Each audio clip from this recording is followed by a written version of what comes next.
Russia ও Ukraine অবিলম্বে যুদ্ধবিরতি ও শান্তি চুক্তির লক্ষ্যে আলোচনা শুরু করতে যাচ্ছে বলে জানিয়েছেন মার্কিন প্রেসিডেন্ট ডোনাল্ড ট্রাম্প। রাশিয়ার প্রেসিডেন্ট ভ্লাদিমির পুতিনের সঙ্গে ফোন আলাপের পর একথা জানান তিনি।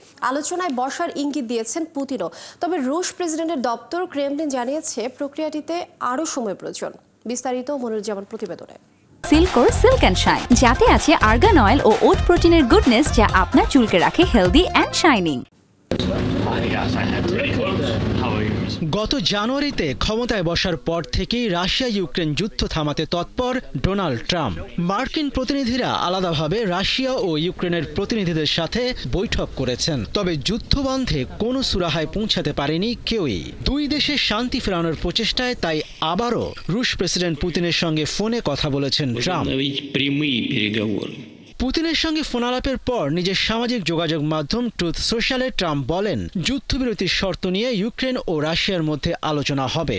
এমন আলোচনার জন্য ভ্যাটিকান একটি স্থান হতে পারে বলে উল্লেখ করেন মার্কিন প্রেসিডেন্ট।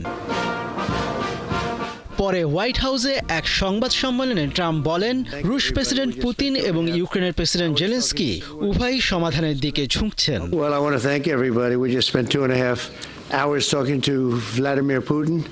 আমার মনে হয় কিছু অগ্রগতি হয়েছে। সেখানে ভয়াবহ পরিস্থিতি চলছে। প্রতি সপ্তাহে 5,000 তরুণ তরুণী নিহত হচ্ছে। তাই আশা করি আমরা কিছু একটা করেছি। আমরা বেশিরভাগ ইউরোপীয় দেশের প্রধানদের সাথেও কথা বলেছি এবং আমরা পুরো বিষয়টি শেষ করার চেষ্টা করছি। অন্যদিকে পুতিন বলেন, রাশিয়া ভবিষ্যতের সম্ভাবনাময় একটি শান্তি চুক্তির স্মারক নিয়ে ইউক্রেনের সঙ্গে কাজ করতে প্রস্তুত। যুক্তরাষ্ট্রের প্রেসিডেন্ট যুদ্ধবিরতির বিষয়ে তার অবস্থান পরিষ্কার করেছেন। আমি তাকে জানিয়েছি রাশিয়া ও ইউক্রেন সংকটের শান্তিপূর্ণ নিষ্পত্তির পক্ষে। এখন আমাদের করণীয় হলো শান্তির পথে এগিয়ে যাওয়ার সবচেয়ে কার্যকর পথ নির্ধারণ করা। এদিকে এক বিবৃতিতে প্রেসিডেন্ট জেলেনস্কি বলেছেন, ইউক্রেন সবসময় শান্তির পক্ষে। রাশিয়া যদি হত্যা বন্ধ না করে এবং পুতিন যদি আবারও কোনো অবাস্তব দাবি তোলেন, তবে বুঝে নিতে হবে মস্কো যুদ্ধকে আরও দীর্ঘায়িত করতে চায়। এদিকে এই আলোচনার মধ্যে ইউক্রেনে থেমে নেই রুশ হামলা।